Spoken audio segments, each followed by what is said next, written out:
Doctores, ¿me escuchan? Sí, doctor, se ve bien todo. Listo, empezamos.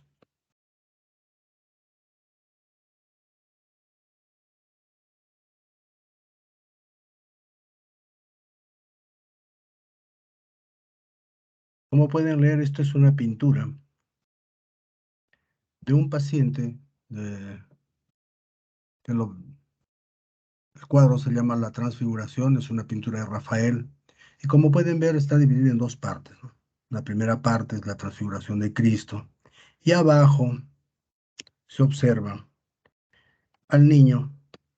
En ese tiempo en la Biblia es descrito como un lunático, es un epiléptico en los evangelios de Mateos, Marcos, Lucas, en los cuales se habla ya de una manera de este tipo de enfermedades como son las epilepsias. Esto ha marcado toda una conducta sobre el entendimiento y el conocimiento de la epilepsia, incluso hasta estos tiempos. Entonces, en la búsqueda del origen de este desorden, cada civilización ha hecho pues su propia interpretación, supersticiones, poderes sobrenaturales y la posesión demoníaca. Sobre todo esta última es en la que en los estudios o en la descripción de la Biblia se hablaba de esto, de posesión demoníaca. En consecuencia, esto traía una serie de problemas a las personas que tenían epilepsia, porque aunque parezca increíble, hasta el año 1933, las leyes americanas prohibían el matrimonio entre epilépticos, no por una razón médica, ¿no? Es más, no entre epilépticos, sino con una persona que tenía epilepsia. De tal manera que quien sufrió una crisis epiléptica era el producto de una fuerza o energía sobrenatural. Y por eso el origen de la palabra epilepsia viene del griego epilambanin, que significa agarrar, atacar, poseer. Entonces, para empezar a entender cómo es la epilepsia, tenemos que partir primero de entender qué cosa es una crisis cerebral. Y no es más que un ataque, obviamente, de origen cerebral que va a afectar a una persona en aparente buen estado de salud y que va a traer fenómenos anormales, súbitos y transitorios de tipo motor, sensitivo, autonómico o psíquico, que representan una disfunción cerebral transitoria, focal o generalizada. Eso es una crisis cerebral. Ahora, existen crisis cerebrales de origen epiléptico, vascular, hípnico, o sea, relativa al sueño, tóxico, metabólicos, anóxicos, psíquicos o mixtos. Entonces, de este cuadrito, primero, todas las crisis epilépticas son crisis cerebrales, pero no todas las crisis cerebrales son epilépticas. Entonces, tenemos que entender que para hacer un correcto diagnóstico de las epilepsias debemos conocer todos los otros trastornos que se parecen a la epilepsia y no son epilepsia, y a los cuales se les ha llamado los trastornos paroxísticos no epilépticos. Entonces, tenemos una crisis cerebral que puede ser, como hemos dicho, vascular, puede ser hípnica, puede ser tóxico-metabólica, motora, anóxica o psíquica.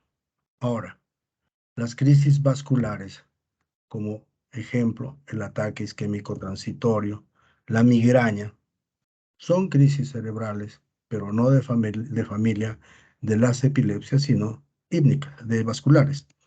Las hípnicas, por ejemplo, el pavor nocturno, narcolepsia, sonambulismo, las apneas del sueño, las pesadillas.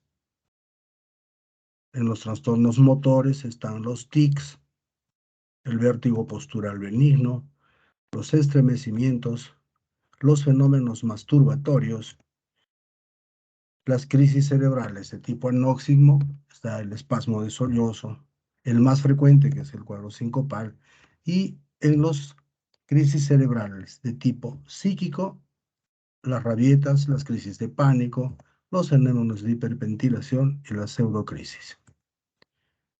Entonces, todo lo visto anteriormente son crisis cerebrales, pero hablemos de las crisis de la que es la epilepsia o la crisis epiléptica. Acá pueden observar en el gráfico que hay un estímulo simple. Este estímulo simple va a generar una actividad excitatoria que está en rojo, la cual va a ser contrapesada, si quieren, modulada por la actividad inhibitoria que está en celeste. Entonces, esta actividad excitatoria va a empezar en la corteza, va a ser inhibida y va a generar una actividad eléctrica tal como está en este momento su cerebro. Y si hacemos un estudio electroencefalográfico, cada parte del cerebro va a tener un trazado diferente. Pero cuando el estímulo es de gran intensidad o de una frecuencia mayor, como pueden ver, la actividad excitatoria supera a la actividad inhibitoria, pasa por el cuerpo calloso al hemisferio contralateral y toma todo el cerebro. Y si hacemos un estudio electroencefalográfico, todos van a hacer lo mismo. A esto se llama hipersincronía y es la característica eléctrica de los fenómenos epilépticos. Y acá sería una asincronía, que es lo normal que está sucediendo en este momento con cualquiera de los cerebros de ustedes. Entonces, la crisis epiléptica entonces vendría a ser la expresión clínica de una descarga neuronal excesiva, hipersincrónica, y que se le localiza desde el sistema tálamo cortical. Esta crisis epiléptica se va a manifestar como una alteración súbita y transitoria del funcionamiento cerebral. Y su clínica tendrá o no alteraciones de conciencia, tendrá alteraciones motrices, sensoriales, autonómicas o psíquicas. Aquí tienen un electroencefalograma normal, donde pueden observar todo lo que es pares, son los lados derechos, y los impares es el lado izquierdo. Este FP1 significa frontopolar 1, frontopolar 2, es decir, de adelante hasta las zonas occipitales. Entonces, si miran esta primera parte, pueden observar que las zonas anteriores tienen un ritmo que se llama beta y las zonas posteriores un ritmo que se llama alfa, existiendo una sincronía entre el lado izquierdo y el lado derecho, izquierdo, derecho. Pero ¿qué sucede en una crisis epiléptica? Aquí ya pueden observar que de un momento a otro ya hay una actividad generalizada y luego todos hacen lo mismo.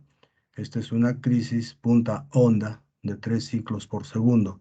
Esto es una crisis epiléptica.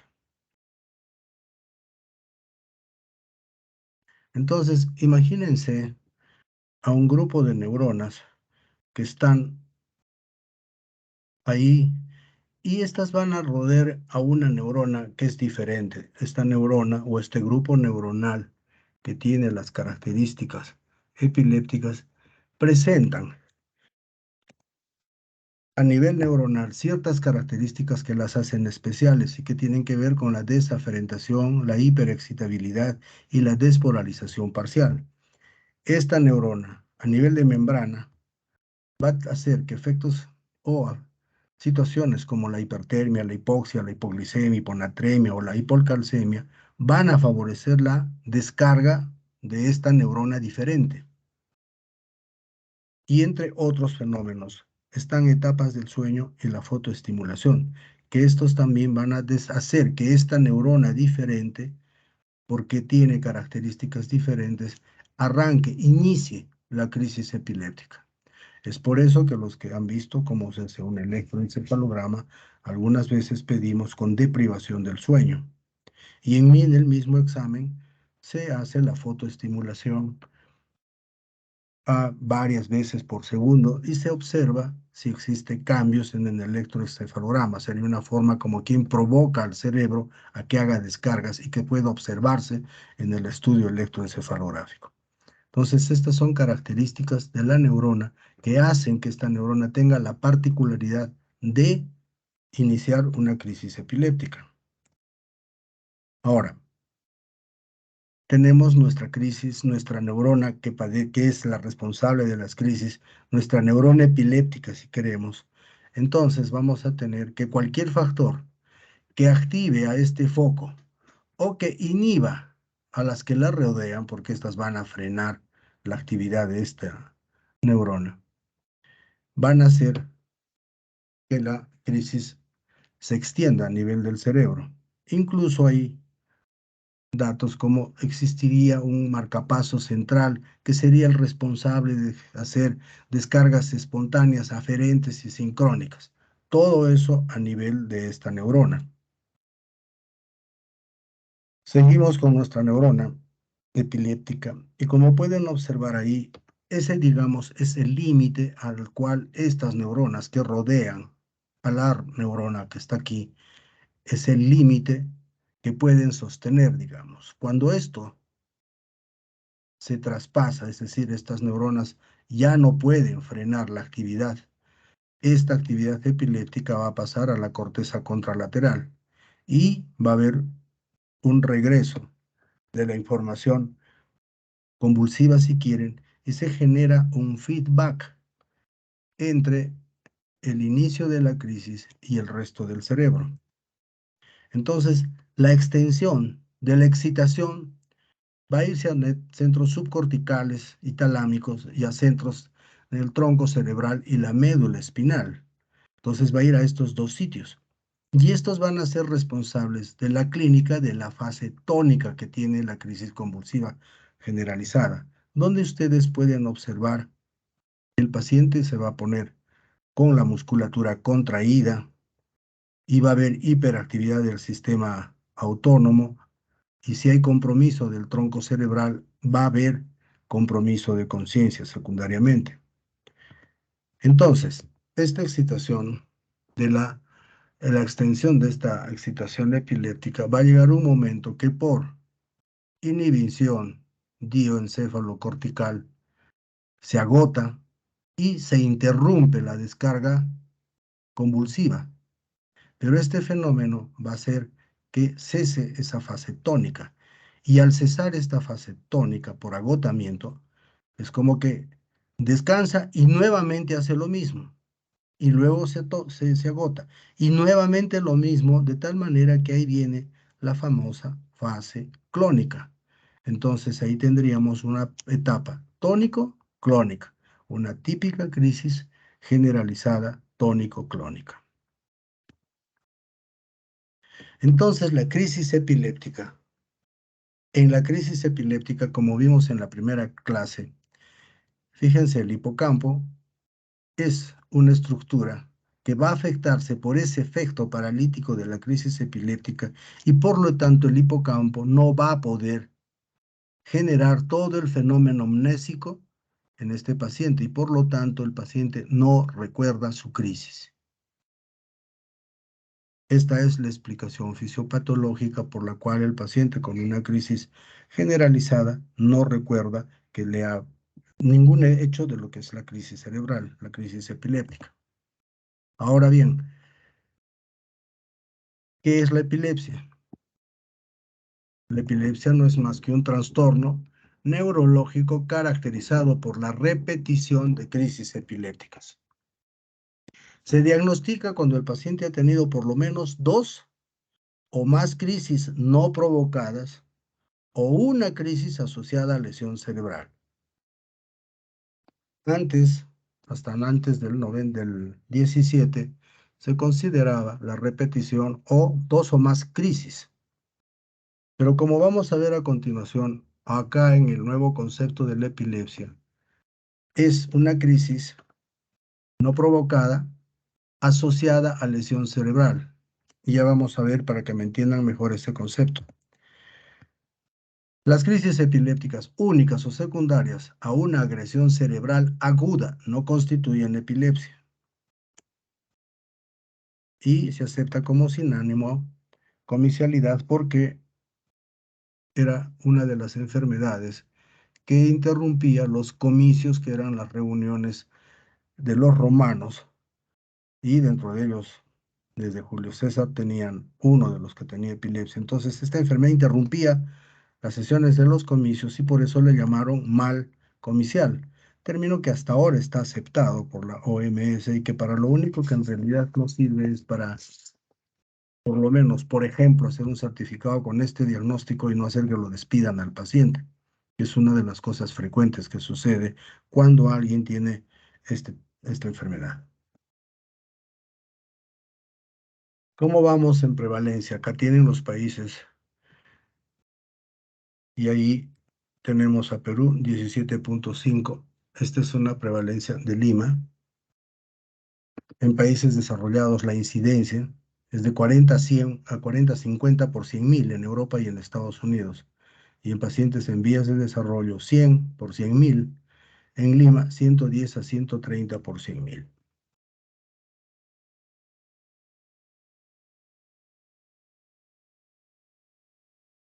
Julio César, Lord Byron, poeta británico, dos personalidades que tenían epilepsia. ¿Y cómo vamos en la historia de las clasificaciones, por ejemplo? Miren, los griegos hablaban de la voluntad de los dioses. Hipócrates, origen cerebral, o sea, ya le da un origen correcto de lo que significa la crisis epiléptica. Hipócrates habla de la pierde de conciencia, habla del aura, que es lo que precede a la crisis, habla de movimientos tónico-clónicos, habla de que no hay control de los esfínteres y habla de lateralización. Esto antes de Cristo. Sorano de Feso, miren, el año 98 al 139 él vivió, y a diferencia entre el desmayo sin convulsión y las crisis con compromiso de conciencia. Galeno describe lo que después se llamó el soplo de Galeno, el aura, como lo que precede a la crisis. Luego, este francés habla ya de crisis sintomáticas y de idiopáticas. Y las idiopáticas considera las congénitas, humorales, espontáneas, pletóricas. Ya van clasificando mejor. Romberg, en 1700 y tantos, describe que existen auras como los fenómenos que van a preceder a la crisis epiléptica. Estas auras las va a describir como auras de tipo psíquico, sensorial, sensitivos y motores. Troussé en los 1800 habla del petit mal y del gran mal. El petit mal, el pequeño mal, y el gran mal, en los que luego vamos a ver que el petit mal es la crisis de ausencia y el gran mal es la tónico-clónica. Karl May en 1798 o 1800 habla ya de la ausencia y también habla del estado epiléptico. Jackson, ya en los 1900, habla de crisis generalizadas y de crisis focales. O sea, acá involucra todo el cerebro y acá una parte, un foco. Gowers describe, de acuerdo a la etiología, en estudios post-mortem, crisis focales generalizadas y desconocidas. A estas las llama funcionales. Lennox, miren ya en el año 60, habla del petit mal y describe tres formas de petit mal. Y el gran mal, tres formas también. Y describe esta, la del lóbulo temporal. Gastot, que fue todo un tiempo el padre de la epilepsia, habla de parciales, habla de generalizadas y habla de las parciales que luego generaliza.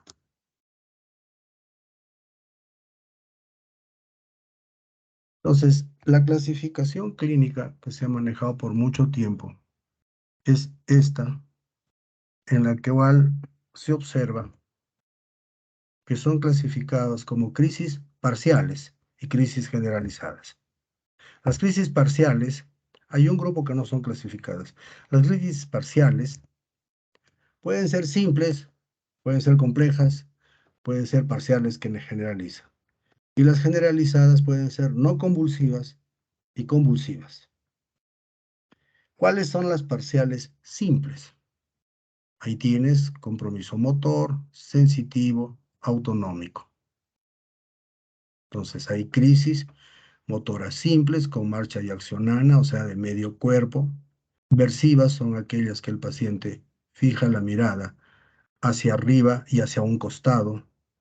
Posturales, fonatorias. Todas estas pueden haber crisis solamente visuales. Ahí se pueden ustedes acordar cuando hablábamos de áreas primarias y secundarias. Les decía que hay, cuando hablamos de las áreas visuales, si el estímulo epiléptico, el foco epiléptico estaría en un área visual primaria, el paciente va a mirar rayitas, lucecitas, y si está en un área visual secundaria, el paciente va a mirar rostros, paisajes, etcétera. Igual sucedía con los auditivos, olfatorios, gustativos y crisis vertiginosas. Y de las autonómicas están pues vómitos, palpitaciones, sudoración, palidez, incontinencia, piloerección y midriasas. Todas son formas de crisis parciales de tipo simple. Las psíquicas estaban pues las dimnésicas, disfásicas, etcétera, etcétera. Y las complejas. Acá había ya una alteración de conciencia, generalmente de tipo afásico. Perdón,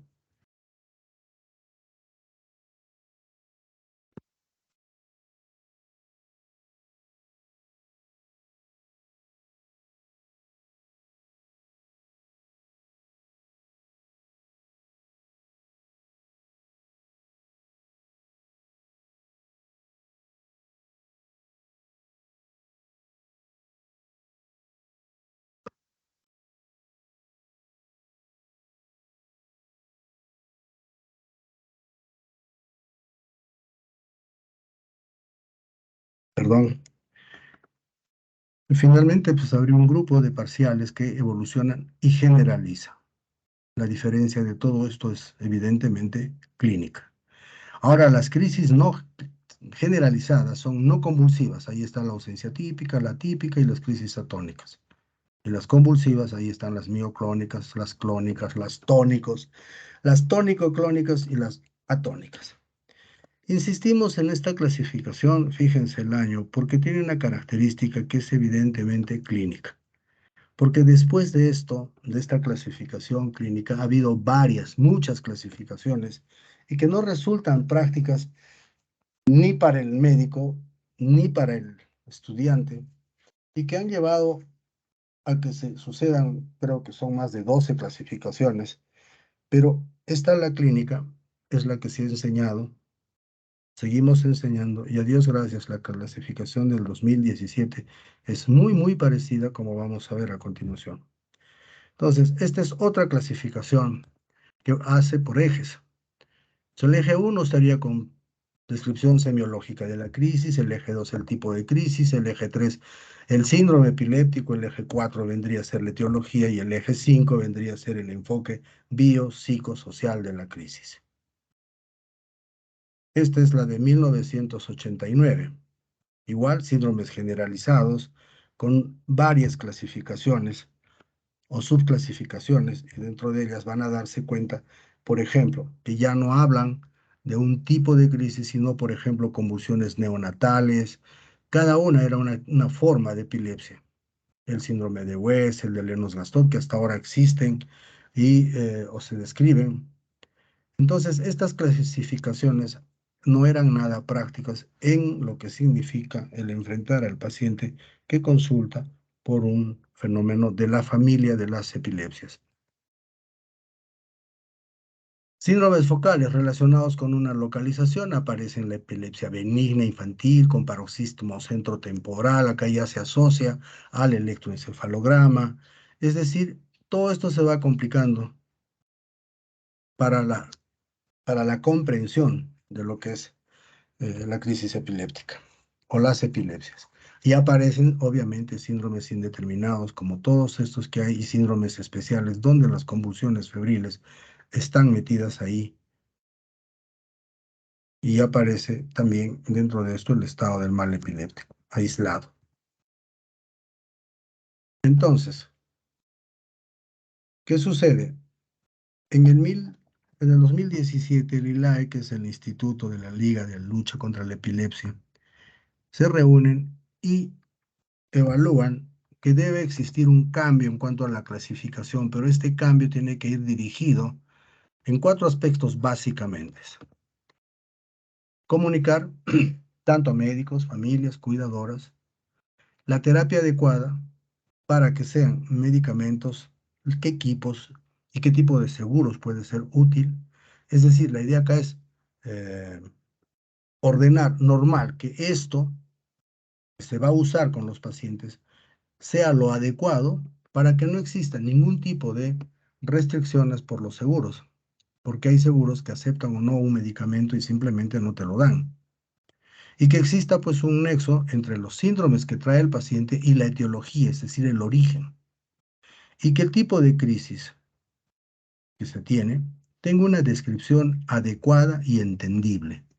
Esas son las razones del cambio de la clasificación. Entonces,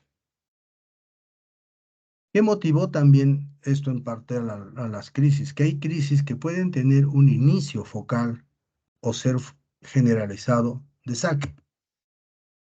La falta de conocimiento del inicio de la crisis haría difícil su clasificación. La descripción retrospectiva no se especifica el nivel de conciencia o sus alteraciones. Términos como baja o muy baja aceptación médica y de la comunidad y existencia de crisis que no están incluidos en la de 1981, que es la que, como ven, hemos visto, les he dicho que es la clasificación clínica más útil. Entonces, estas modificaciones que hace el ILAE van dirigidas a mejorar, digamos, la clasificación de 1981, que es una clasificación clínica y que es la que vamos a usar y la que usamos la mayor parte de neurólogos en la docencia.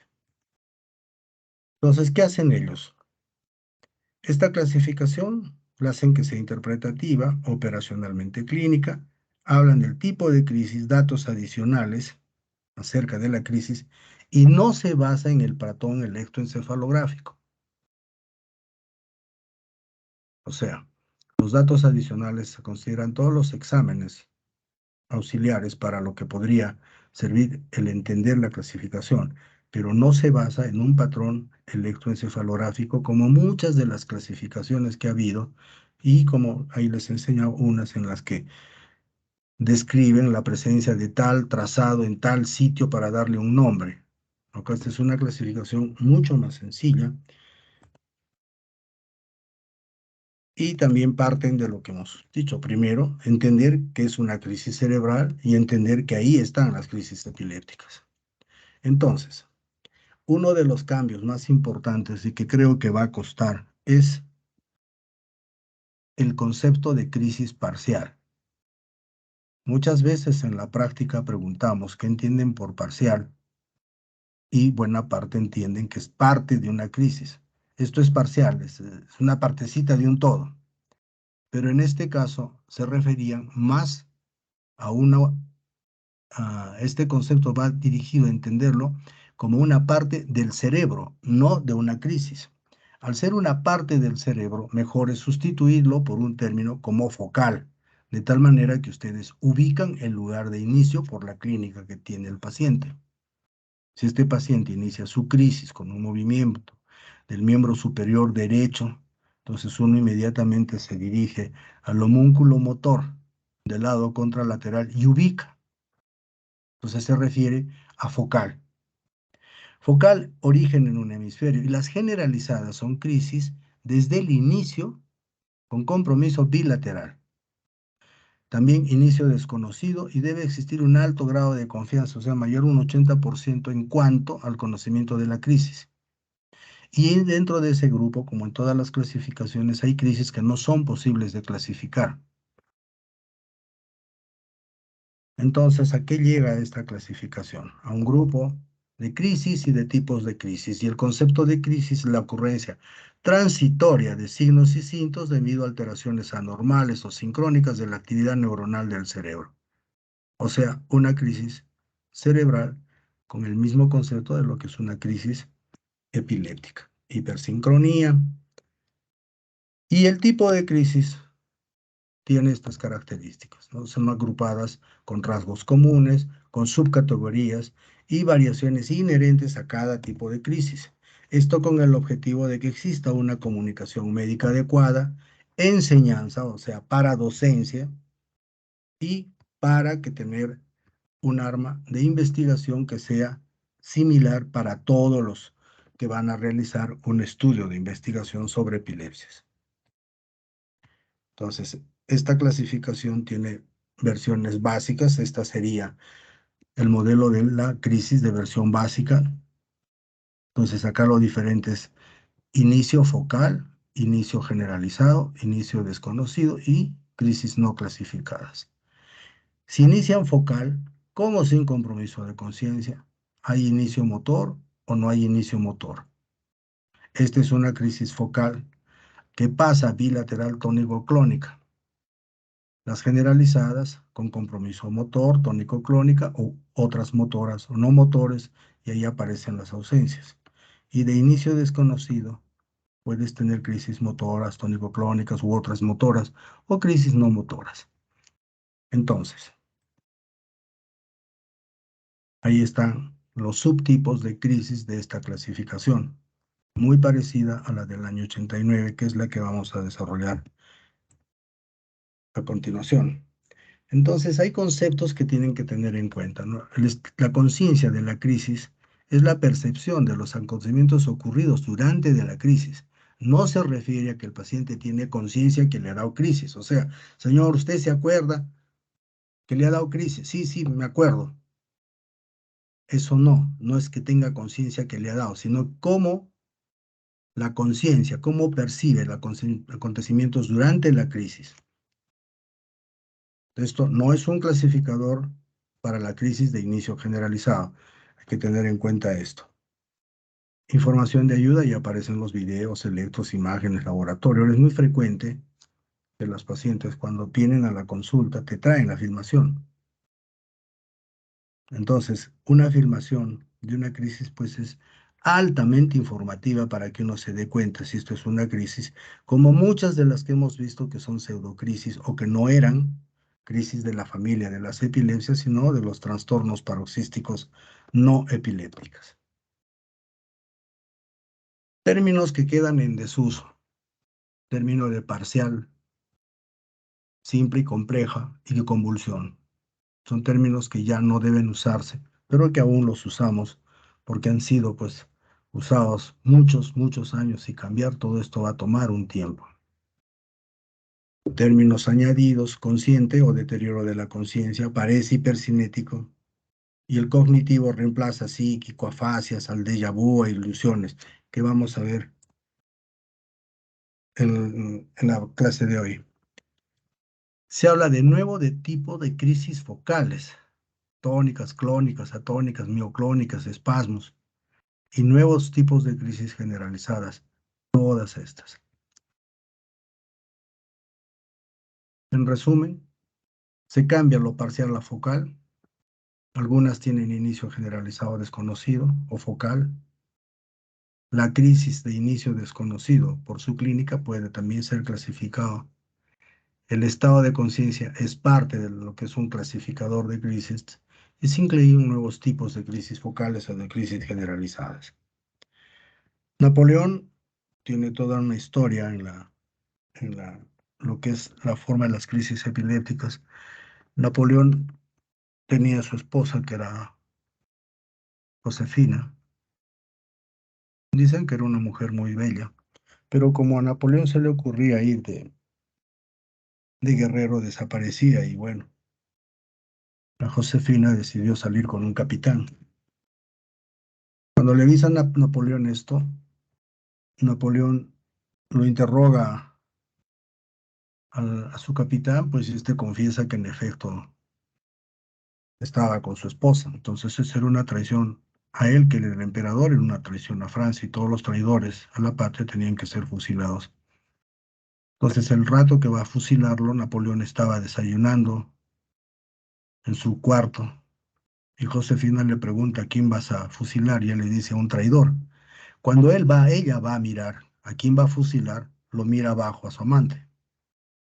Entonces ella lo amenaza, Napoleón le dice, si tú lo fusilas,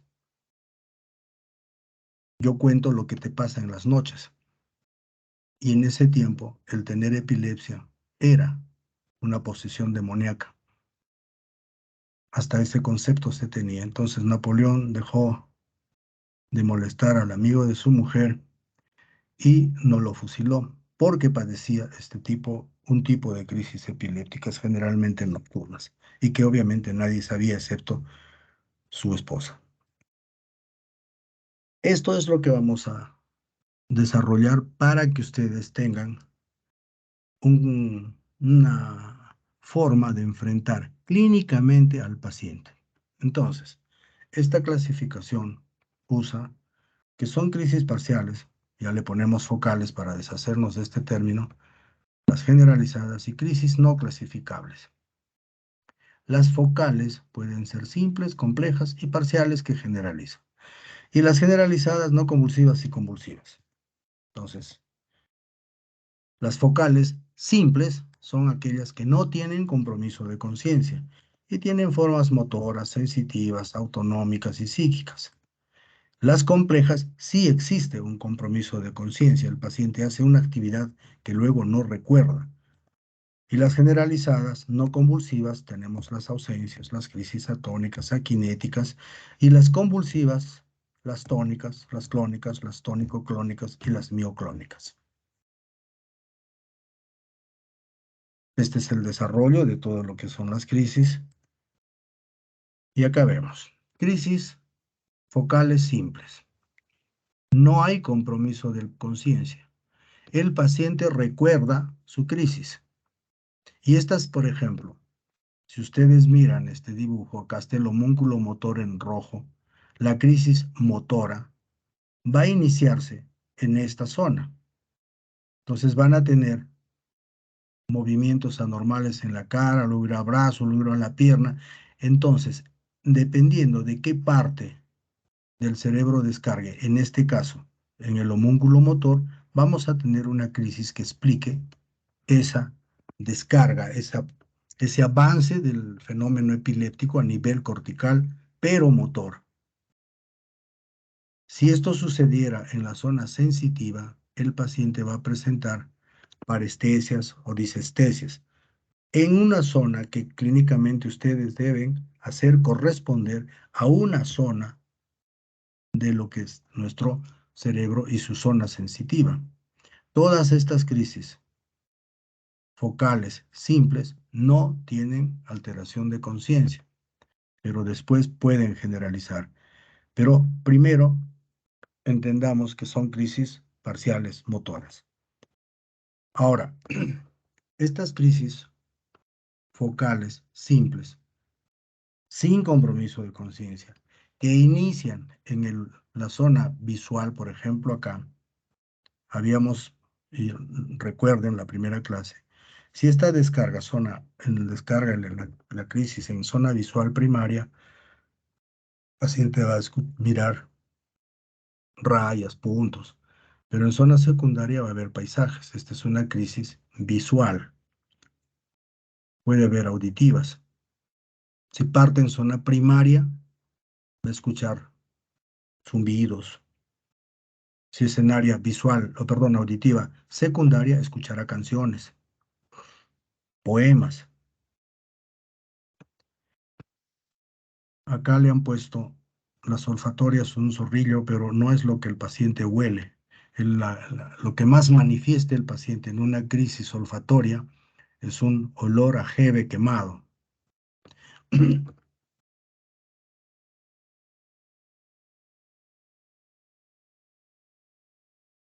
las crisis gustativas, el paciente va a sentir un sabor a metálico, dicen. Las crisis focales con componente visceral o autonómico, el paciente va a sentir sudoración, molestia abdominal, náuseas, vómitos. Todas estas son crisis focales simples.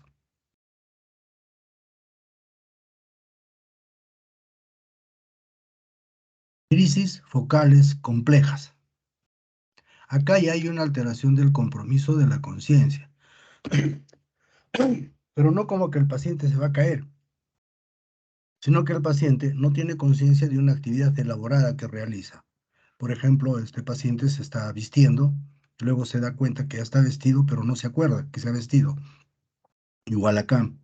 Y estas crisis focales complejas, igual que las simples que hemos descrito, pueden o no tener compromiso de conciencia posteriormente a la crisis, o sea, secundariamente generalizadas. Van Gogh tenía epilepsia, Dostoyevsky tenía epilepsia. En Dostoyevsky hay una historia que pese que le hemos buscado un poco más, no hemos podido encontrar, pero Dostoyevsky tenía un biógrafo antes de ser famoso, y este biógrafo le apuntaba todo lo que hacía. No sé cómo alguien puede buscarse un biógrafo si no sabía que iba a ser el mejor literato ruso en este caso. El hecho es que él describe tantas crisis que se logró clasificar el tipo de crisis de Dostoyevsky. Y esta es una razón para entender que muchas, pese a las más de 3.600 crisis descritas por su biógrafo en un periodo de 10 años, Dostoyevsky pudo producir la mejor obra literaria rusa. Después de 3.600 y el tipo trabajaba sus 8 horas, o sea, calculen cuántas más crisis tenía. Y esto servía para sustentar que las crisis epilépticas no generan un daño cerebral. La prueba siempre se puso a Dostoyevsky. Las crisis focales simples son motoras, ya hemos visto autonómicas y psíquicas y estas son las generalizadas. Vamos a las formas no convulsivas. Acá observan, este es un dibujo de Netter, hace entender que esta ausencia es un compromiso de tipo generalizado. O sea, no resulta esta ausencia tan pequeño mal como se te decía antes, el petit mal, sino que es un fenómeno generalizado y que este fenómeno generalizado tenía obviamente un inicio cortical. Entonces, el paciente en este caso está jugando con la pelota y de un momento a otro queda con la mirada fija, deja de hacer su actividad y ven la pelota cae. Tiene una duración de 3 a 15 segundos y ahí está el patrón electroencefalográfico de esta crisis, como van a ver más claramente en otro trazado. Esta viene a ser una crisis de tipo no convulsiva, generalizada y que es una ausencia típica.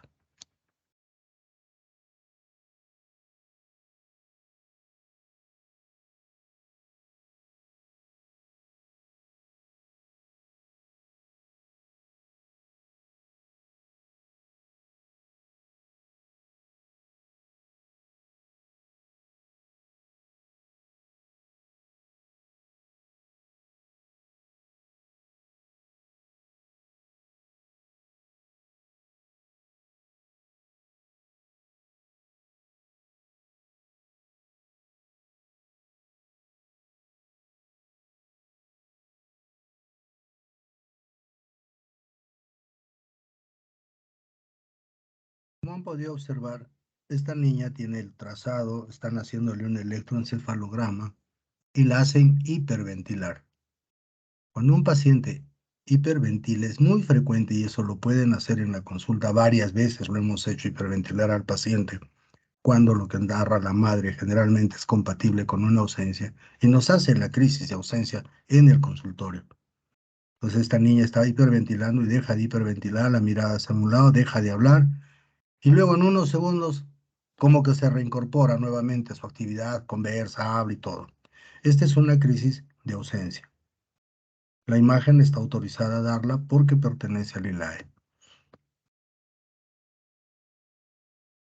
La otra forma de crisis generalizadas, tenemos las crisis tónicas, clónicas, las mioclónicas.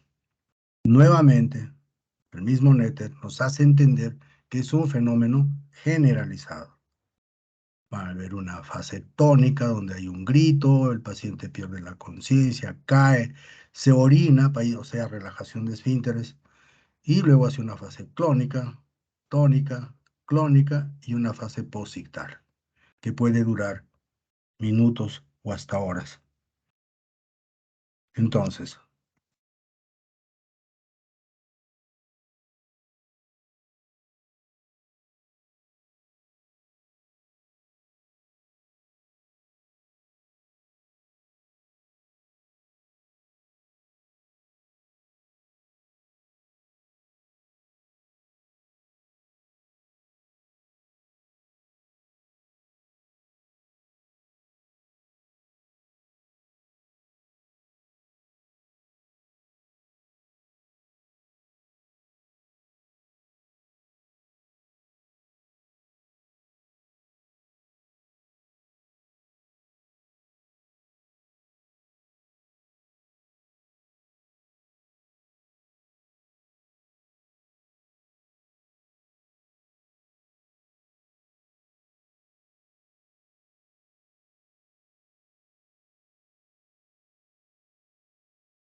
entonces, esto empieza con algo que podría ser una crisis mioclónica seguida de una crisis tónico-clónico generalizada, con una etapa claramente tónica y clónica.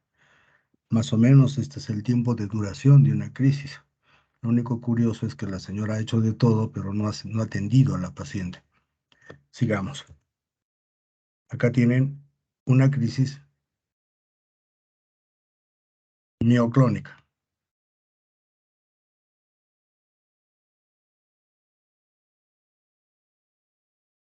Es tan de breve duración que el paciente puede corregir el problema. Y bueno, Pío IX, o el Papa Pío IX, que luego terminó en el tiempo de Juan Pablo II beatificado, este es un papa que tenía epilepsia. En un tiempo en que eh, el concepto de epilepsia era pues demoníaco. Entonces él no le permiten ser cura, él hace una batalla, digamos, legal hasta que le permiten ser sacerdote. Él demostraba que era no una posesión demoníaca, sino una enfermedad más. No era la enfermedad sagrada, como decían antes, sino simplemente una enfermedad más. Fue luego de cura, fue papa, tuvo 37 años de papa. Este sería el segundo papa después de Juan Pablo II, que ha estado más tiempo en el papado. Entonces, clasificación de crisis desde el punto de vista de la etiología. Entonces, ahí vamos a encontrar a las que se llaman idiopáticas o primarias, o sea, sin causa. Ahí tienen las ausencias o las tónico-clónicas generalizadas que inician en la niñez o en la adolescencia. Estos casos tienen un examen neurológico normal. Los electros tienen complejos específicos para cada crisis. Historia familiar de crisis similares, imágenes negativas. Las secundarias o sintomáticas son todas las que tienen una causa definida. Y el tercer grupo están las epilepsias, probablemente sintomáticas o secundarias, que se llamó un tiempo criptogenéticas. Es decir, eran crisis generalizadas después de los 20 años. estas son generalizadas en la niñez o en la adolescencia. O son crisis parciales a cualquier edad, pero con exámenes neurológicos y de exámenes auxiliares negativos, y que el electro puede mostrar anomalías a veces difusas o focales, pero los exámenes eran negativos. Ejemplo, paciente que presenta una crisis motora del miembro superior derecho. Hacemos tomografía, es normal. Al ser normal y tiene una clínica focal que nos dice algo hay en la zona que tiene que ver con el movimiento de este brazo, deja de ser una idiopática y pasa a ser una criptogénica. ¿Por qué? Porque tiene exámenes negativos, pero tiene una crisis focal que no se establece quién es el causante. Pero, ¿qué pasa? Hacemos resonancia magnética y encontramos un angioma ahí. Dejó de ser criptogenética y pasa a ser una crisis secundaria. Entonces, estas crisis van disminuyendo en la medida que los exámenes auxiliares se van haciendo más precisos y estas disminuyen y estas secundarias aumentan.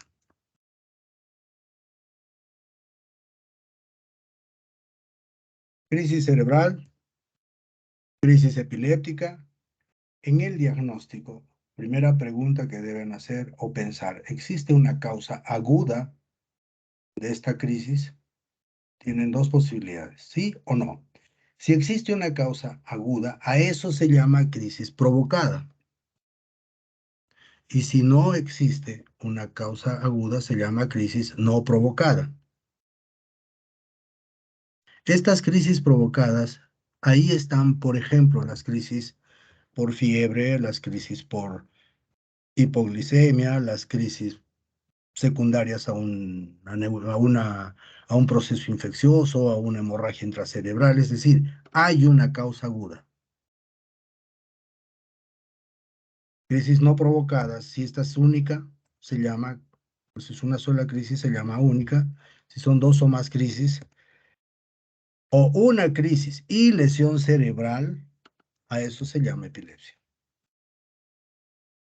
Entonces, hasta antes del 2017, esto no estaba descrito. Eran dos o más crisis, eso era epilepsia.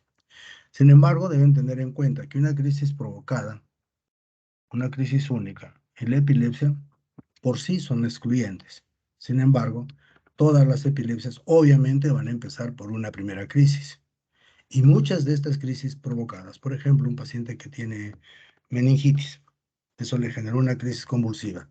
Con el tiempo, ya pasó, curaron la meningitis, el paciente está trabajando y hace epilepsia por culpa de la meningitis. Esta crisis provocada, si se repite, va a ir y se va a convertir en una epilepsia secundaria a proceso infeccioso cerebral. Y aparece esto, los trastornos paroxísticos no epilépticos. Entonces, para el correcto diagnóstico de esto, deben conocer trastornos paroxísticos no epilépticos.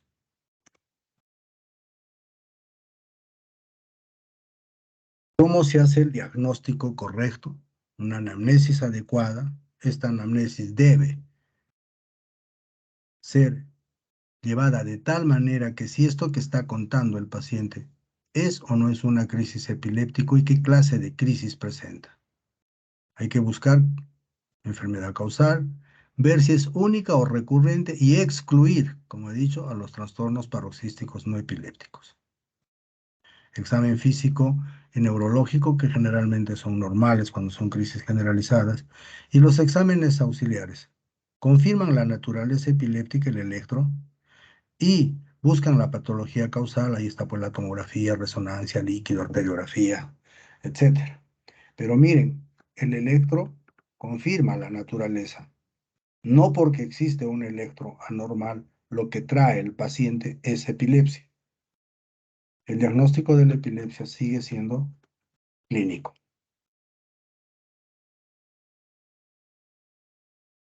Lenin, Alfred Nobel, también tenían epilepsia. Tratamiento. Fíjense todo lo que se usaba. Esta es la historia. El muérdago es esa plantita, excrementos humanos, castración, le sacaban el clítoris, trepanaban el cráneo, ingesta de sangre humana y rituales mágicos religiosos que hasta ahora existen. Todo esto es parte de la historia del tratamiento de los pacientes con epilepsia. Y esto es cierto, ¿no? No existe sustancia en la Tierra capaz de atravesar el sistema digestivo de un hombre que en algún momento no haya gozado la reputación de ser un antiepiléptico. Se ha usado de todo. En 1857, Lecoq usó los bromuros en pacientes con trastornos sexuales y tenía cierta acción antiepiléptica. Y es en el año 1912 que este Hauffman es un equivalente a lo que ahora vendría a ser un residente.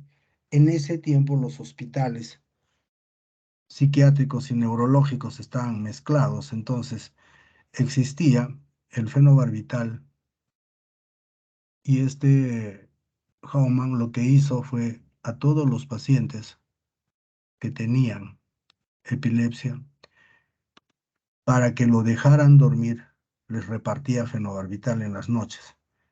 Y con los días dejaron de convulsionar. Entonces, en reunión de servicio, como se llama ahora, él confesó que él les daba fenobarbital. Y así nace el primer antiepiléptico por pura casualidad. Miren, en 1937 aparece la difenilidantoína o la fenitoína. En los 60, los 70, clonazepam, carbamazepina, ácido valproico, el clobazam. En el 90, la motrigina, pregabalina, topiramato, gabapentina, la oscarbamazepina y el levetiracetam. Y esto tiene que ver mucho con el 1990, porque de 1990 al 2000 los americanos llamaron la década del cerebro. Nunca se invirtió tanto en estudiar el cerebro como en esa década, y aparecen todos estos nuevos anticonvulsivantes. Y actualmente en nuestro medio tenemos la lacosamida y el brivaracetam. Recuerden, doctores, no existe un medicamento ideal. Deben seleccionar el fármaco antiepiléptico apropiado para el tipo de crisis que ustedes van a hacer. Deben usar un fármaco antiepiléptico hasta el control o hasta que aparezcan signos de toxicidad y evitar el uso de dosis subterapéuticas.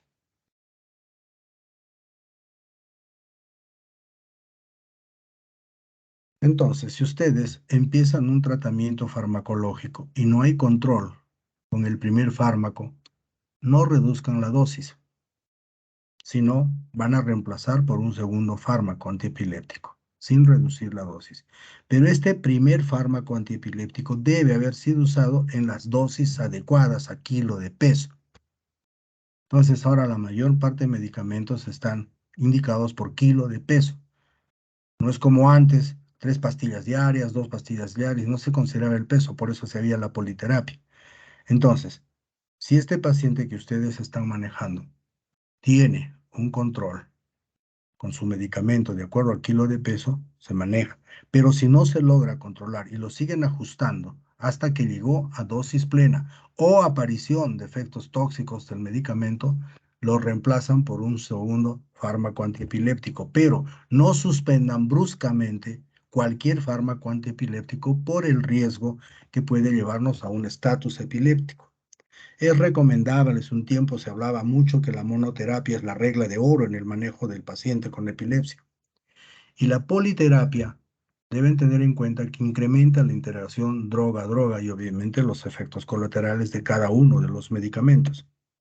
Y acá tienen la lista de los fármacos antiepilépticos clásicos. Fenobarbital, fenitoína, carbamazepina, el valproato, las benzodiazepinas, la oscarbamazepina, gabapentina, la motrigina, topiramato, con sus respectivas dosis calculadas por día y por kilo de peso.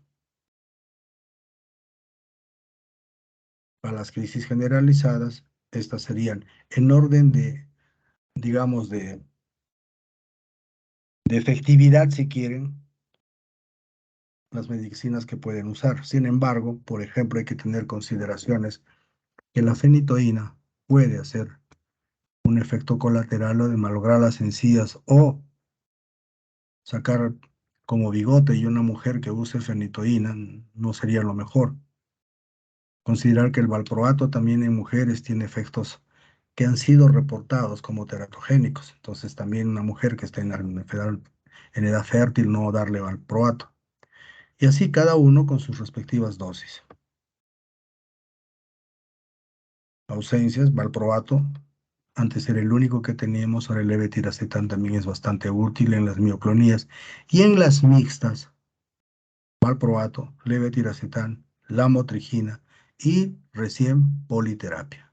Si no hay una respuesta adecuada al medicamento escogido de acuerdo al tipo de crisis y de acuerdo a la edad del paciente. Precauciones rutinarias en la vida del paciente. Primero, hacerle entender que debe dormir el tiempo más adecuado a su ritmo personal. No es eso de que usted tiene que dormir de 8 horas a 10 horas todos los días. No. ¿Cuál es el ritmo personal? Si él duerme 7 horas, pedirle que duerma todos los días sus 7 horas, incluyendo los domingos. O sea, que tenga un orden en lo que significa sus horas de sueño. Debe evitar definitivamente las bebidas alcohólicas y el tabaco. Las bebidas alcohólicas tienen una acción excitatoria a nivel cortical y además en el transporte del medicamento no deja que estas sustancias antiepilépticas lleguen al cerebro y el cerebro pues se ve sin su pastilla y con un efecto tóxico y fácilmente pueden hacer una crisis convulsiva. Ser consciente acerca del manejo de vehículos motorizados. En esto tienen que tener cuidado porque, por ejemplo, tuve un paciente que manejaba en la línea Caima y tenía crisis.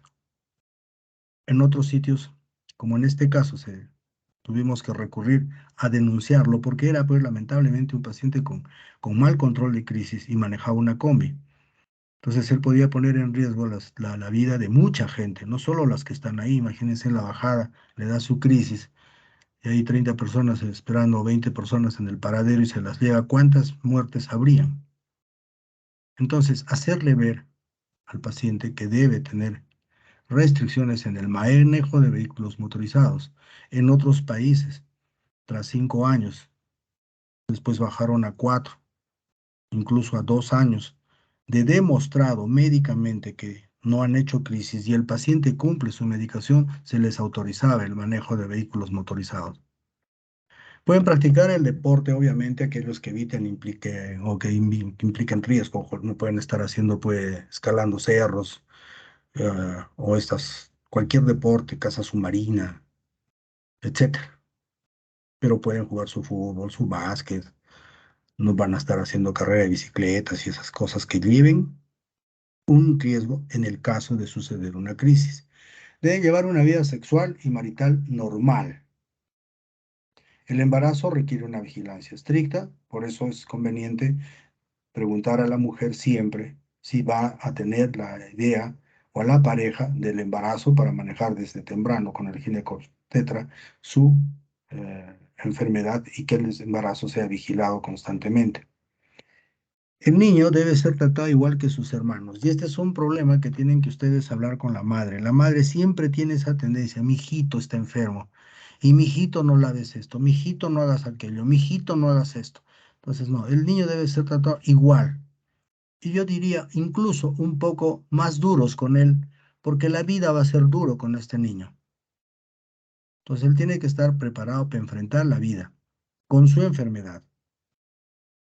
Y finalmente el convencimiento de la necesidad de tomar sus fármacos antiepilépticos. Y en esto es bueno explicarle al paciente. Diré, en mis tiempos, el diagnóstico de epilepsia iba de la mano con lo que el médico decía. Y esto lo va usted a tomar toda la vida. Esto generaba en el paciente ciertas actitudes. Imagínense un joven que quiere ir a una fiesta, no puede ir. Es más, se les prohíbe el café, se les prohíbe los chocolates, no puedes tomar gaseosas, no puedes. Entonces, les generábamos, aparte de sufrir por su enfermedad, una serie de restricciones que, Dios gracias, no tienen sentido. Entonces, hemos visto, no uno, varios casos que el paciente se iba por la fiesta el viernes, se iba, tomaba sus tragos el viernes y sábado y domingo no se levantaba de la cama porque le venía su crisis. Entonces ya sabían que el sábado o el domingo venía sus crisis, pero no se perdían la fiesta. Pero si les explicas que debe ir a la fiesta, pero no tomar alcohol, que no fume, que recupere su hora de sueño perdida al día siguiente, la cosa es diferente. Entonces estos jóvenes ya se reiteran a lo que es la vida social y a todas las actividades que debe tener cualquier joven de la edad, por ejemplo, de ustedes. Esta es una pintura, miren, de 1750, ¿no? Donde Cristo retira el demonio a un paciente con epilepsia que pueden ver que estaba encadenado.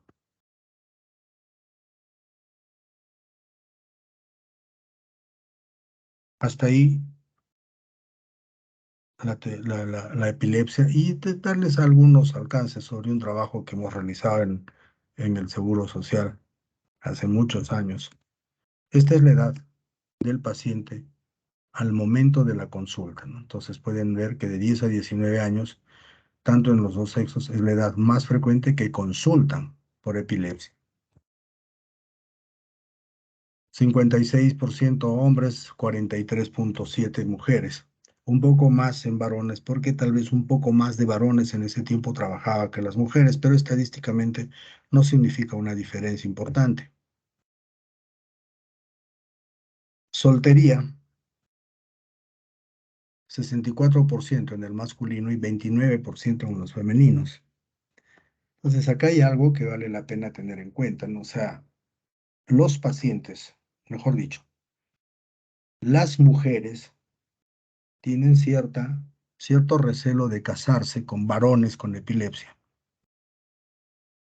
En cambio, los varones no tienen ninguna ah, restricción para casarse con mujeres con epilepsia, porque este nivel de soltería está más o menos un poquito más de lo que normalmente sucede.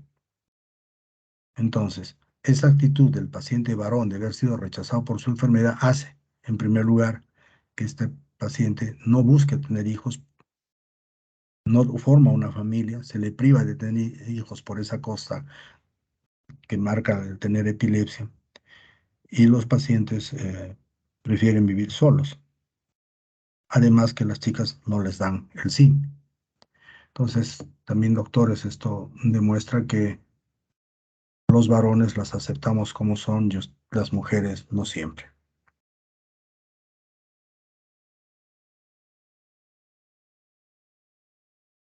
Antecedentes de embarazo. Normal 72%, anormal 19%. Generalmente, estos son datos de Arequipa. El tipo de parto autóxico en el 43% y distóxico en el 42% se refiere más a cesáreas. Y el tiempo de gestación. A término 61%, pretérmino 14%, posttérmino 17%, no refiere 8%. Miren los antecedentes familiares. Padres 4,6, tíos 4,3, abuelos 2, hermanos 1,2 y otros 1,2. Antecedentes patológicos perinatales 8%, trauma 3,5, infecciones 2, tóxicos 2, metabólicos ni 1%. ¿Qué ocupación tenían los pacientes al momento de la consulta? Fíjense, más de la tercera parte son estudiantes. Luego la casa, cesantes, empleados, obreros, maestros, otros. Y esta es en la edad de inicio de la epilepsia, no como hemos puesto en el primer cuadro, la edad que consulta por la epilepsia. Entonces, acá pueden observar, el grupo más frecuente es en los primeros 10 años que empieza la enfermedad. Segundo grupo, de 10 a 19. Entonces van bajando, bajando. Y esta curva es normal en todo el mundo. con la pequeña diferencia que pueden ver acá de 40 a 49, 5,4, y de 50 a 59 eleva. Y en todo el mundo, esta curva va subiendo, sobre todo en países desarrollados, es evidente la bajada hasta esta edad y luego sube. Y sube porque el promedio de vida en estas edades también existe. En cambio acá tratamos de subir y bueno, luego mueren. Y el nivel de pacientes, el porcentaje de edad de inicio, obviamente es menor. Pero hasta acá sucede en Arequipa como en el resto de estudios que hay, pero esta subida que debería haber acá no existe. El diagnóstico pueden ver que de los 656 casos, dentro de las no convulsivas, las típicas son las más frecuentes. De las convulsivas, las tónico-clónicas son mucho más frecuentes. De las parciales con compromiso de conciencia, las mixtas son de lejos las más frecuentes. Y sin compromiso de conciencia, las crisis parciales con signos motores son las más frecuentes. Este es el estudio del Seguro Social, que ya tiene unos años, pero que demuestra la realidad en nuestro medio.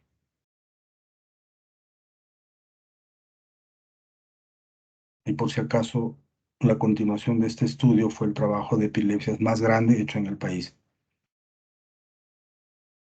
Entendiendo epilepsia, tenemos que entender qué cosas son los trastornos paroxísticos no epilépticos. Primero, estas son manifestaciones de aparición brusca, de breve duración, originadas por una disfunción cerebral, o sea, una crisis cerebral de diverso origen, pero que tienen el carácter excluyente de no ser epilépticos. Entonces ahí van a estar todas las crisis cerebrales que no tienen la característica de epilepsia. Ahora, ¿por qué es importante conocer esto? 25% de los niños enviados al neurólogo con diagnóstico de epilepsia no tienen epilepsia. 44% de estos niños enviados con estos diagnósticos y que no son epilépticos tienen síncopes, 20 son trastornos psíquicos, 11 son espasmos del sollozo, 6% son terrores nocturnos, 6% también son migrañas y un 13% son el resto de trastornos paroxísticos no epilépticos. Entonces, ¿dónde está el problema de esto? Primero, en una historia clínica inadecuada. No nos sentamos a buscar cómo es la crisis. No pedimos que venga un testigo de la crisis. Entonces, esto va a llevar a conclusiones obviamente precipitadas. Allá esto parece, allá debe ser crisis convulsivas. Esta es una epilepsia porque además ha presentado movimientos bruscos, involuntarios. Ha habido incontinencia de esfínteres y tiene el abuelo que se desmayaba. Ya rapidito, no, esto es una epilepsia. Y peor si ha tenido convulsiones febriles. Todas estas cosas asociadas a un electro anormal va a llevar, y asociado a que no conocen los trastornos paroxísticos no epilépticos, al error de diagnóstico. Entonces, entonces, acá tienen que considerar que este electro anormal, y es lo que se observa con frecuencia, ¿no? El paciente tiene una crisis eh, de este tipo, paroxística no un síncope, por ejemplo. Yo hoy mismo lo llevo al médico, yo hoy mismo le hago el electro. Quiere decir que si ese paciente ha tenido un cuadro sincopal, ese cerebro va necesariamente a traer un electro anormal. Pero anormal no significa un trazado de epilepsia.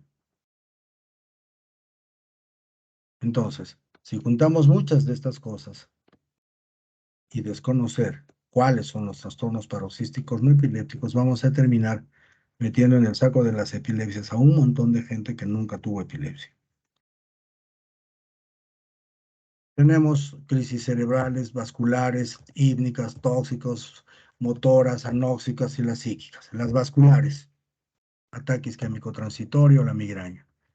Hípnicas, el pavor nocturno, narcolepsia, sonambulismo, las apneas del sueño, las crisis, las pesadillas, las crisis motoras, ahí están los tics, el vértigo postural benigno, los estremecimientos, los fenómenos masturbatorios, los anóxicos están en el espasmo de sollozo, el síncope, y en los psíquicos las rabietas, las crisis de pánico, las crisis de hiperventilación y un grupo muy numeroso llamado pseudocrisis. Este vendría a ser el enfoque de todas las formas frecuentes de trastornos paroxísticos no epilépticos, es decir, crisis cerebrales que no tienen el patrón de la epilepsia. Entonces, trastornos paroxísticos no epilépticos del tipo anóxico.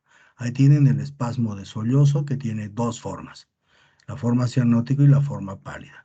Este es el niño que se cae, se golpea y arranca un llanto y, como dice su mamá, se pasó, pierde la conciencia, se queda como muertito. Y mientras sucede eso, la carita del paciente está cianótica o se vuelve pálida. Son dos formas. Es frecuente ver a la mamá soplarle la boquita y ¡blan! El niño llega a la normalidad.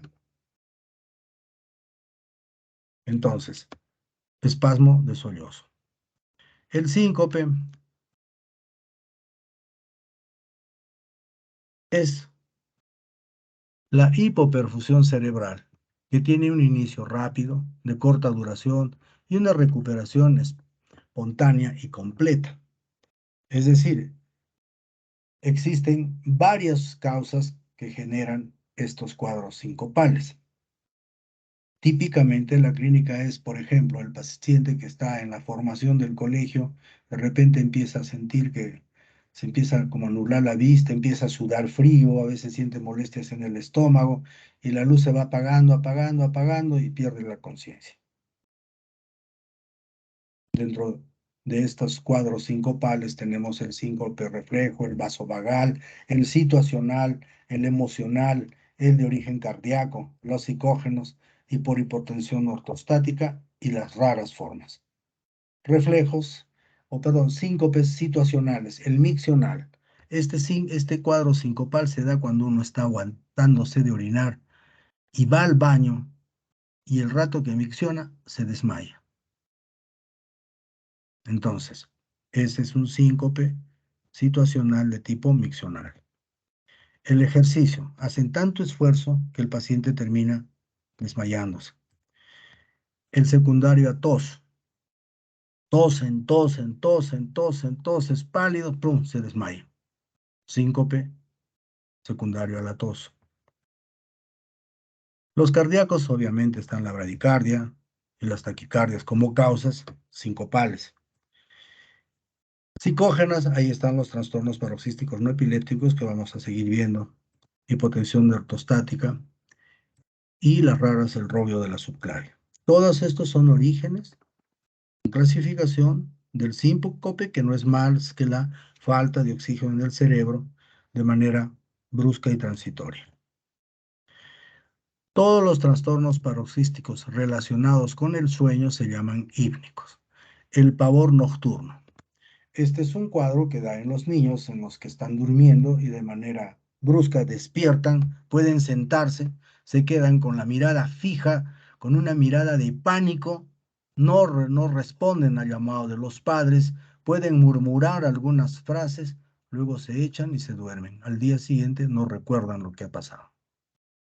Pavor nocturno. El sonambulismo es un trastorno del sueño en el que el paciente se levanta y empieza generalmente a caminar. Existen varias formas de sonambulismo. Esto cuando hagamos sueño, que creo, sí, de hecho es la última clase del curso, van a verlo eh, más ampliadamente, pero en general es un paciente que estando dormido empieza a caminar, lo hace por sitios generalmente que normalmente usa y si uno le pone una silla, por ejemplo, no la reconoce en la silla, pero pueden caminar todo el sitio, si todo está en su sitio, no se va a golpear nada. Hay que ver en esto, es importante, por ejemplo, en qué piso vive el paciente, ¿no? Todos los tipos de movimientos anormales que pueden suceder, por ejemplo, durmiendo, y ahí están las mioclonías del sueño, los síndromes de los pies inquietos, etcétera, también han sido considerados trastornos no epilépticos hípnicos. Las pesadillas, que ustedes las conocen, los síndromes de apnea y la hipersomnia del sueño. Todos ellos no son epilepsias. Y dentro de ellos, la narcolepsia es un cuadro Muy interesante el hecho sobre todo que no vemos mucha narcolepsia acá en Arequipa, ¿no? Ya tenemos buena cantidad de años y hemos pasado desde el Policlínico Metropolitano, Yanaguara, Nacional, parte privada y no hemos visto más que 3 casos, he visto. Esto describen en otros sitios mucho más frecuente. Entonces, esta narcolepsia se caracteriza por estas 4 cosas. Las crisis de sueño, que es ese ataque que tiene el paciente por querer dormir, es decir, una sensación irresistible de dormir. Puede dormirse parado inclusive.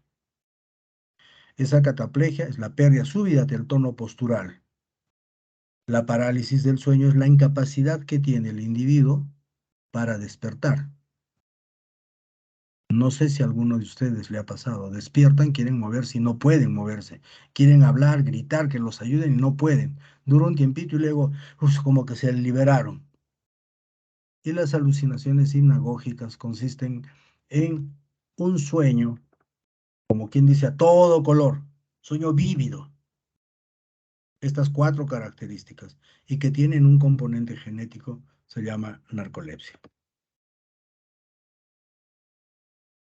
Los trastornos paroxísticos no epilépticos motores, en primer lugar los tics, la coreotetosis paroxística familiar, los estremecimientos, es decir, acá ustedes si han tenido hermanos pequeños o sobrinos pequeños, véanlos a los niños cuando los bañan. Una vez que han terminado de bañarlos, están secando con su toallita, todo van a ver en los niños que empiezan como a estremecerse, como que estuvieran con un frío, ya, algo así, pero en ausencia de baño son los estremecimientos. Los fenómenos masturbatorios se refieren, y esto se da más en mujeres. Las niñas son niñas que no tienen idea todavía de qué cosa es un fenómeno sexual, empiezan a frotarse una pierna con la otra y se frotan y se frotan y se frotan y en efecto se mira algunas veces fenómenos como que estuviera llegando a un orgasmo. Eso miran los padres y generalmente asumen pues que la chica le vino fallada en ese aspecto y terminan echándole la culpa a la mujer y tantas cosas y no lo cuentan.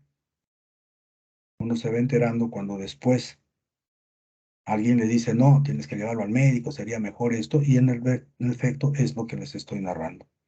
Y el vértigo paroxístico es la sensación subjetiva u objetiva de movimiento, generalmente asociado a movimientos de cabeza. Sin embargo, cuando se considera esto dentro de los trastornos paroxísticos no epilépticos, estos vértigos son más frecuentemente asociados, por ejemplo, niño que entra a la combi para ir a su colegio. En 3 cuadras ya está mareado. Y muchos de estos vértigos paroxísticos con los años, cuando el paciente se hace mayor, hacen migraña, no epilepsia. Entonces, dentro de ellos, los tics son movimientos breves, bruscos o involuntarios. No hay compromiso de conciencia. Se dan más en situaciones estresantes, afectan principalmente la cara, músculos de la cintura escapular, cervical o fonatoria y extremidades superiores. La etiología son primarios, secundarios. La evolución, por la evolución, los tics son transitorios, que duran menos de un año, crónicos, más de un año. Si consideramos la forma de presentación, son rápidos, a eso se llaman clónicos, sostenidos, se llaman tónicos, y de acuerdo a la complejidad son simples o son complejos.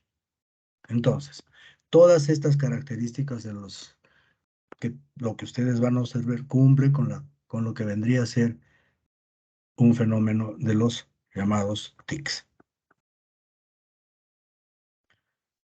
Trastornos paroxísticos no epilépticos psíquicos. Las rabietas, ahí tienen un niño que está haciendo todo su berrinche en la calle o en un centro comercial porque no le han comprado lo que él quería. Y muchos lo hacen con tanta frecuencia que llevan a la consulta al paciente por considerar que puede ser o que tiene. Las crisis de pánico son esos eventos que suceden ante determinadas circunstancias, generalmente del mismo modo y más frecuente en el sexo femenino. Rabia psicopática es aquella que se sucede cuando el paciente o una persona común y corriente encuentra una situación francamente desagradable que genera tanta cólera que realiza una actitud sin medir lo que está haciendo. Crisis de hiperventilación psicógena es lo que van a observar más frecuentemente en el sexo femenino en las emergencias. Las mujeres empiezan asociadas generalmente a un problema o emocional o cualquier tipo a hiperventilar. Y al hiperventilar van a empezar a presentar como sensación de adormecimiento en las manos, intranquilidad, sudoración, desesperación y terminan en una emergencia. Y la pseudocrisis son todos aquellos eventos que el paciente trae para que entendamos que es una crisis epiléptica. En consecuencia, eso les debe hacer concluir que las personas que más pseudocrisis hacen son las personas que tienen epilepsia. Y en segundo lugar, las personas que trabajan en los hospitales porque han visto cómo es una crisis epiléptica. Entonces, para diferenciar una pseudocrisis de una crisis real, inmediatamente se puede hacer un estudio electroencefalográfico. Si ese estudio electroencefalográfico es normal, la probabilidad de pseudocrisis es grande, pues, porque si fuera una crisis realmente generalizada, por ejemplo, va a salir que el electro no es normal por la presencia de la crisis y porque tiene epilepsia.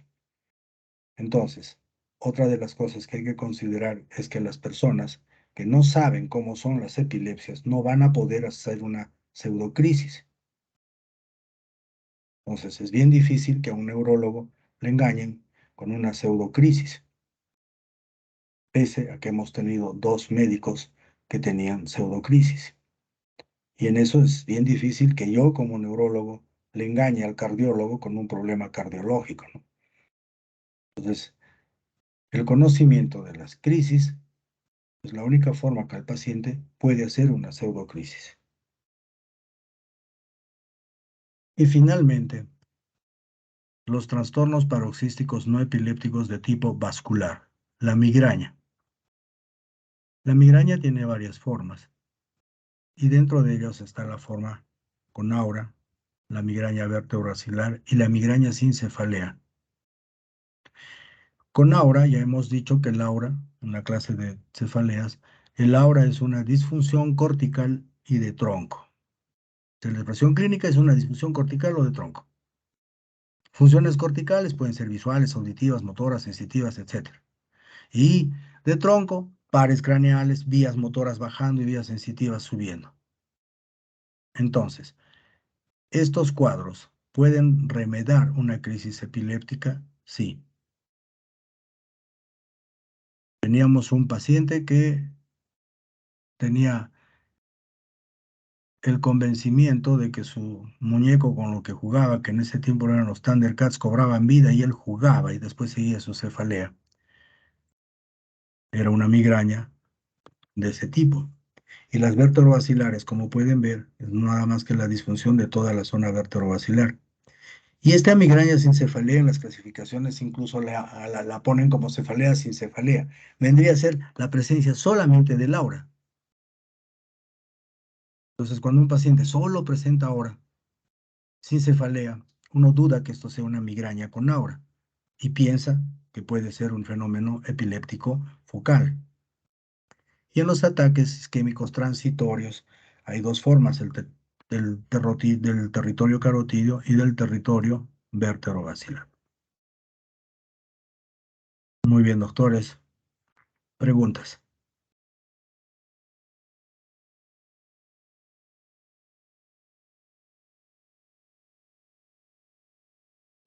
Creo que no hay ninguno, doctor.